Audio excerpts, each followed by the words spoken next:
You tend to lose patience with your parents or with friends who may have a different opinion than you, and you sometimes just want to snap. I do. And this tidbit, I'm going to talk about some ways that you can help to reduce that quick snap and try and be a little patient at the same time. So if you don't know me, I'm Laura Turner. These are my tidbits. My mom had a store called Tidbits, and that was one of our signs. Actually, I think that was from my dad's house. You can't quite see it in the video, but so it is. We were Tidbits. My mom had a natural food store back in the, oh gosh, I think she started her first one in 1979, maybe somewhere in that time frame. And she opened it in a town that we had just moved from, and she was going back and forth into the town that we had moved away from, where we were living in Albany, and this was back in the closer to Saratoga region in New York. Back in 1979, nobody talked about health food and natural foods. But my mom had been diagnosed with MS shortly after I was born, and she struggled through the years until I was about 9, when her friend who owned a health food store in New Hampshire encouraged her to try more of a natural route to helping her health. And she went on this crazy diet. She was eating grape seeds and totally changed our way of eating in the house, which when I look back was for the better. And she stopped having to take steroids for her MS. And I don't remember her being hospitalized. I have a very distant recollection of her being hospitalized when I was about 1. Again, very small memory, and maybe it's just from what they've told me. But after that, she really, like in that time frame, I don't really remember her being hospitalized. And when I was 9, she changed how she ate, and she was eating more healthy foods. And from that, she had less flare ups, and she had less time that she needed to be in bed. And she was able to be present and be our mom. And so she opened the health food store. And I really admire my mom for doing this. I admire her tenacity at keeping going. She was a pioneer at the time. And it was really frustrating because even to this day, she preaches how you should eat so that you feel better and move better. And maybe that's how I got into physical therapy. I don't know. But my mom has been a huge role model. My mom is now 85 and a half years old, and she's struggling with a lot of common frailties that come between having MS for 58 years and or 57 years and from being 85. There's some memory loss coming in, and there's angst, and let alone the physical difficulties that she struggles with. So my siblings and I spend a lot of time. We try to help as much as we can, but she still lives alone. And we made that promise when we were younger that we would try to keep her living on her own for as long as she was able to. And she's starting to need more help now, and it's natural, and things are going to change. Along with that, memory loss can really create some angst sometimes. It's frustrating when she asks me the same question over and over again. She doesn't quite understand the mechanics of how things happen. She We think she had her wallet stolen. It may have been lost. It may have fallen in the trash. We're not really sure. And everything was in it. And she understand gets very anxious about that. And yesterday, we had to go and change out some bank account stuff. And it's more of a nuisance than anything. But sitting in the car, she asked me the same question about 5 times for a 10-minute ride. And I would tell her, and then I would tell her, and then I just get frustrated.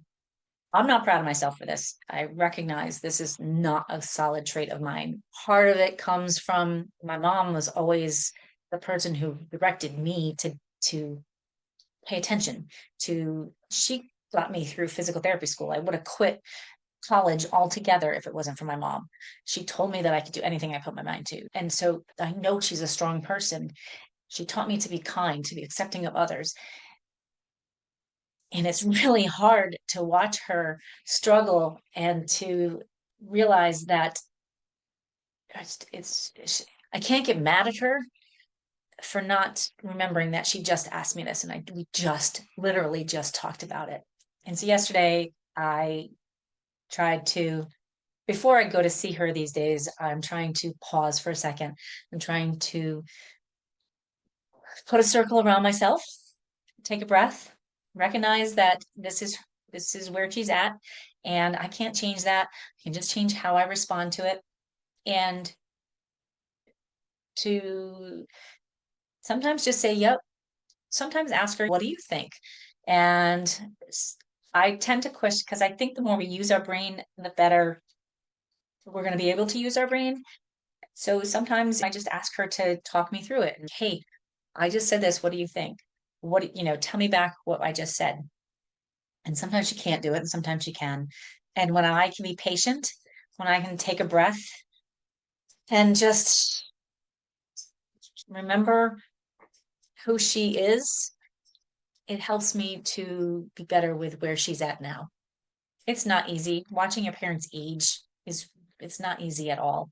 Having friends, there are some friends that I very much disagree with on the politics of the world. And if you listen to my last week's podcast, how frustrated I am about the politics of the world, or when I say the world, the US. And I have some very dear friends that I strongly disagree with. And it can be very easy to get mad at them. It can be very easy to lash out. But just like with my mom, I have to stop and remember they have a point. They have struggles. They have their own opinions. And we may not agree on the outcome or what we're looking for, or more important, how we're going to get there.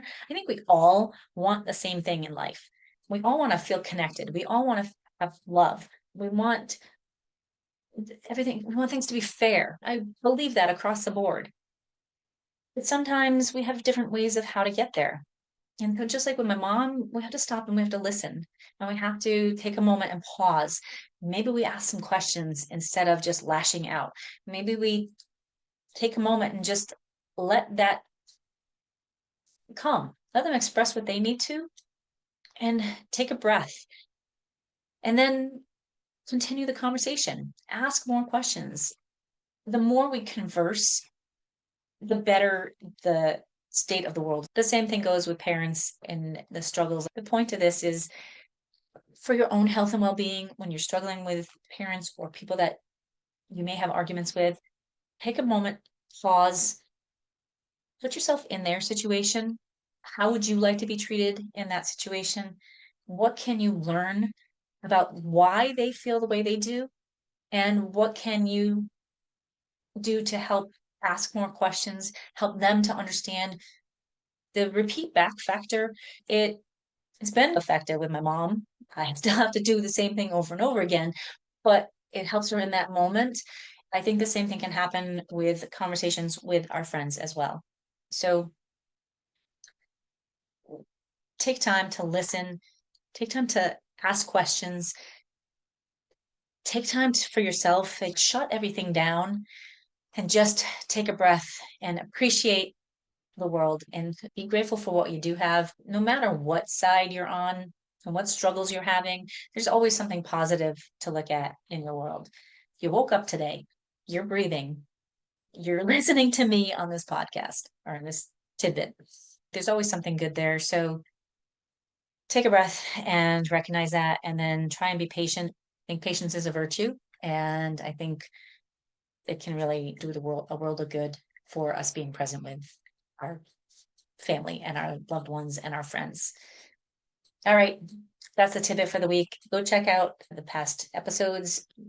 These tidbits are meant to bring joy, and although sometimes there may be some angst in them, they are meant to bring joy. And know that you're not alone. We're going to get through this all together, and we just take one step at a time. And like the sea turtles, just keep moving forward and know that you've got this. Thanks for listening. If this is helpful, please subscribe, and please share it with somebody so that more people hear and can continue on the positivity in the world. Thanks for joining me. Peace out. Sending you lots of light and love this year.